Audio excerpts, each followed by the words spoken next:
Current బిల్లుల చుట్టూ పెద్ద స్థాయిలో చర్చ సాగుతోంది.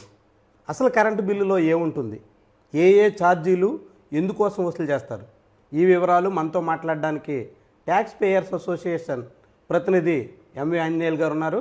ఆయనతో మాట్లాడదాం. ఇప్పుడు ప్రస్తుతం వస్తున్నటువంటి కరెంటు బిల్లులో ఆంధ్రప్రదేశ్లో మొత్తం 7 రకాలైనటువంటి ఛార్జెస్ ఉన్నాయి.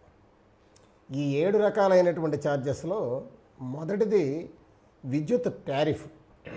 అంటే మనం వాడుకున్నటువంటి దాన్ని యూనిట్ రేటు ప్రకారం ఎంత కట్టాలి అనేటువంటిది. సరే, అది ఎక్కువ ఉందా తక్కువ ఉందా అనేటువంటిది ఒక చర్చ. అది ఇప్పుడు ఆ చర్చ పెద్ద అవసరం లేదు. ఇవి కాకుండా ఇంకా 6 అంశాలు అనేటువంటి ఇందుట్లో ఉన్నాయి. ఏమిటి 6 అంశాలంటే, మొదటిది ఫిక్స్డ్ ఛార్జెస్, రెండవది electricity customer charges, 3 electricity duty, 4 వచ్చేటప్పటికి ట్రోప్ ఛార్జెస్, 5 వచ్చేటప్పటికి FPPCA ఛార్జెస్ అని అది ఏప్రిల్ 2021 నుంచి వేశారు. ఇప్పుడు వచ్చేటప్పుడు మళ్ళీ అదే హెడ్ కింద FPPCA ఛార్జెస్ ఏప్రిల్ 2023 నుంచి వేశారు. అంటే మనం కట్టేటువంటి ఛార్జెస్ కాకుండా ఈ 6 రకాలైనటువంటి ఛార్జెస్ అనేటువంటివి అదనంగా ఉన్నాయి.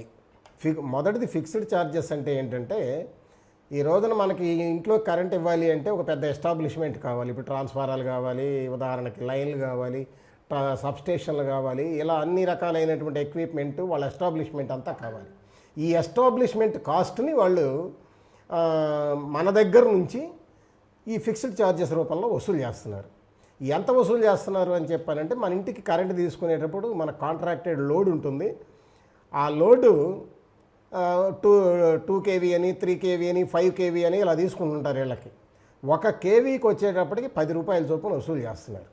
అంటే ఇప్పుడు ఉదాహరణకు ఒక ఇంటికి 5 kV తీసుకుంటే 50 రూపాయలు, 3 kV తీసుకుంటే 30 రూపాయలు. ఇట్లా ఇది ఒక విచిత్రమైనటువంటి విషయం. ఇందుట్లో ఏంటంటే, ఇవాళ కొత్తగా వేసే ప్రాంతాల్లో కాదు, ఎప్పుడో దాదాపు ఒక 60-70 ఏళ్ల నుంచి కరెంటు ఉన్నటువంటి ప్రాంతాల్లో కూడా ఈ రోజున ఆ ఎస్టాబ్లిష్మెంట్ కాస్ట్ని వసూలు చేసి వాళ్ళ దగ్గర ఇవన్నీ కూడా వసూలు చేస్తున్నారు.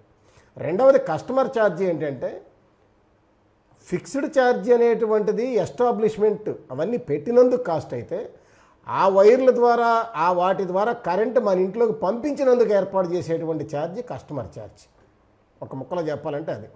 ఇప్పుడు అది వాస్తవానికి అవన్నీ పెట్టేది కరెంట్ రావడానికి, కానీ ఆ కరెంటుని మళ్ళీ మన ఇంటికి సప్లై చేసినందుకు వేసేటువంటి ఛార్జ్ ఇది.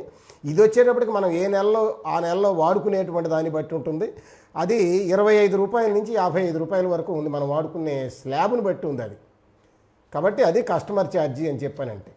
మూడోది ఎలక్ట్రిసిటీ డ్యూటీ. ఎలక్ట్రిసిటీ డ్యూటీ అనేటువంటిది గవర్నమెంట్ వసూలు చేసే పన్ను. అది యూనిట్కి 6 పైసల చొప్పున వసూలు చేస్తున్నారు నివాస గృహాలకి. అదే షాపులకి వీటికైతే యూనిట్కి రూపాయి చొప్పున వసూలు చేస్తున్నారు. మనం ఎన్ని యూనిట్లు ఈ నెలలో వాడితే అన్ని యూనిట్ల ప్రకారం మనకి 6 పైసల చొప్పున గృహాలకు వస్తుంది, రూపాయి చొప్పున వాళ్ళకి వస్తుంది. ఇది ఎలక్ట్రిసిటీ డ్యూటీకి సంబంధించినంతవరకు.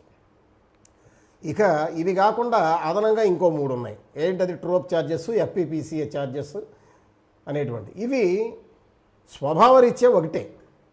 ట్రోప్ ఛార్జెస్ అంటే ఏంటంటే, గతంలో మనం ఒక పీరియడ్లో వాడినటువంటి మన ఈ పంపిణీ సంస్థలు అవి మన దగ్గర వసూలు చేసిన ఛార్జీలకి వాళ్ళు విద్యుత్ కొన్న ఛార్జీలకి మధ్య ఉన్నటువంటి డిఫరెన్స్. ఇప్పుడు మనకి వసూలు చేస్తున్నటువంటిది ఆంధ్రప్రదేశ్లో 2014 నుంచి 2019 వరకు ఈ మధ్యకాలంలో వాడినటువంటి కరెంటు వాళ్ళు కొంత కొన్నారు. ఆ కొన్న రేటుకి మనకు అమ్మిన రేటుకి మధ్య ఉన్నటువంటి తేడా అది. ఆ తేడాని ఇప్పుడు 3,000 కోట్లుగా మన ప్రజలను ఎత్తినటువంటి ఈ ట్రోప్ ఛార్జెస్ పేరుతో వేశారు. అది ఎంత వేశారు అని చెప్పానంటే, మన ఆంధ్రప్రదేశ్లో ఇప్పుడు ఆ రోజుల్లో ఒక గృహానికి వాడినటువంటి ఆ 14 నుంచి 19 వరకు వాడినటువంటి మొత్తం టోటల్ యూనిట్స్కి యావరేజ్ చేసి మంత్లీ బైఫర్కేట్ చేసి యూనిట్కి 22 పైసల చొప్పున ఇప్పుడు వసూలు చేస్తున్నారు ఈ సెంట్రల్ పవర్ డిస్ట్రిబ్యూషన్ కంపెనీ వాళ్ళు. అదే సదర్న్ పవర్ డిస్ట్రిబ్యూషన్ కంపెనీ అయితే 23 పైసలు వసూలు చేస్తున్నారు. ఈస్టర్న్ పవర్ డిస్ట్రిబ్యూషన్ కంపెనీ వాళ్ళైతే వాళ్ళు వచ్చేటప్పటికి 7 పైసలు చొప్పున వసూలు చేస్తున్నారు.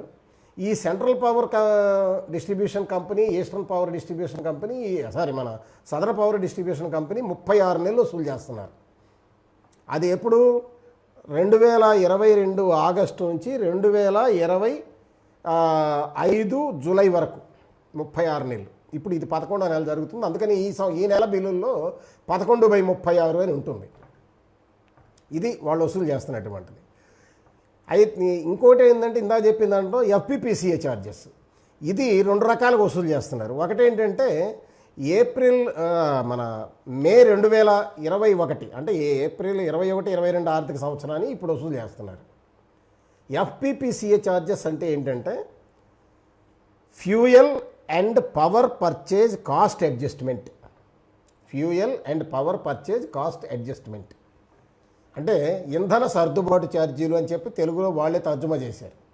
ఈ ఇంధన సర్దుబాటు ఛార్జీలు ఎందుకు అని చెప్పానంటే ఆ పీరియడ్లో వాళ్ళు ఎక్కువగా ఇంధనాన్ని, అంటే ఇంధనం అంటే బొగ్గు ఎక్కువ, ఈ బొగ్గు అనేటువంటి దాన్ని వాళ్ళు ఎక్కువ రేటు పెట్టి కొన్నారు.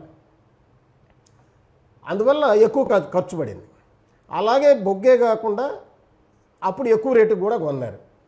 ఉదాహరణకి 2022లో అంటే 21-22 ఆర్థిక సంవత్సరంలో కనుక 22-23 ఆర్థిక సంవత్సరంలో కనుక చూస్తే ఒకానొక స్టేజిలో యూనిట్ 20 రూపాయలు పెట్టి కూడా బహిరంగ మార్కెట్లో కొన్నారు. అందువల్ల అంత రేటు పడుతుంది.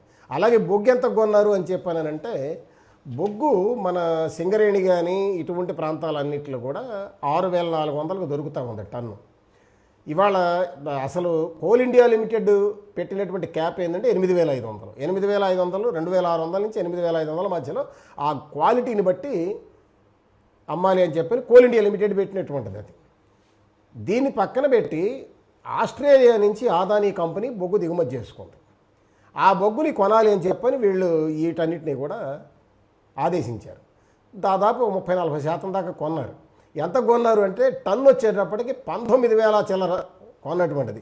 అంటే నిజంగా పూర్తిగా చెప్పాలి అని చెప్పానంటే 19,324 రూపాయలు పెట్టి కొన్నారు.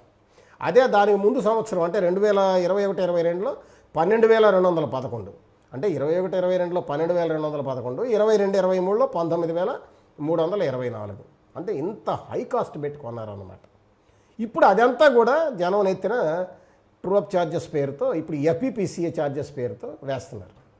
ఇప్పుడు సెంట్రల్ గవర్నమెంట్ ఏం చేసిందంటే ఇది ఎప్పుడు దాకా నాకటం కాదు, ఏ నెలకు ఆ నెల రివ్యూ చేసేయండి అని చెప్పని ఇప్పుడు ఏ నెలకు ఆ నెల రివ్యూ చేసే పెట్టింది. దానివల్ల ఇప్పుడు అదే హెడ్ కింద ఇంకో ఛార్జీ 4/23 అంటే ఏప్రిల్ 23 ఈ నెల బిల్లుల్లో వేశారనమాట. వచ్చే నెల మే నెల బిల్లు వచ్చే నెల దాంట్లో ఉంటుంది. ఇది టోటల్గా ఈ బిల్లులకి సంబంధించినటువంటి అంశం.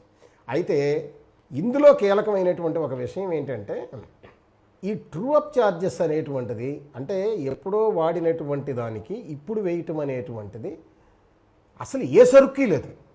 ఇవాళ ఎలక్ట్రిసిటీ కూడా సరుగ్గా మారిపోయింది. ఇవాళ ఏ సరుక్కి అసలు ప్రపంచంలో ఏ సరుక్కి లేదు.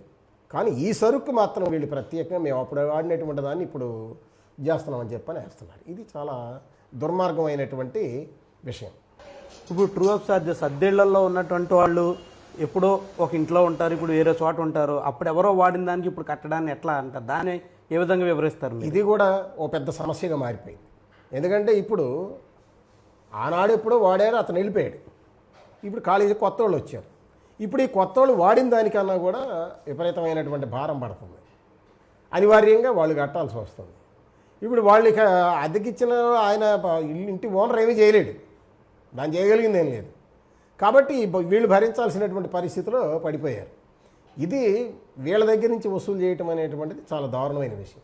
అసలు అన్నిటికంటే కీలకమైనది ఏంటంటే ఈ వెనక నుంచి ఛార్జీలు వసూలు చేయటం అనేటువంటిది ఏదైనా అవసరమైతే ఈ నెలలో ఎక్కువ పెరిగితే వచ్చేడు చూసుకోవటం మినహా వాళ్ళకి చెల్లించడం కోసం వాళ్ళ కోసమని ఇప్పుడు వసూలు చేయటం అనేటువంటిది దారుణమైనటువంటి విషయం.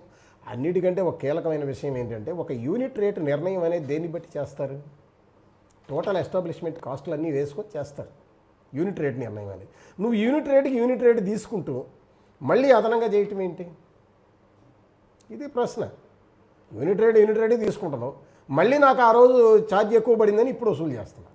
అసలు ఇది కూడా ఒక పెద్ద తప్పుడు పద్ధతి అనేటువంటిది మనం స్పష్టంగా గమనించాల్సినటువంటి అవసరం ఉంది.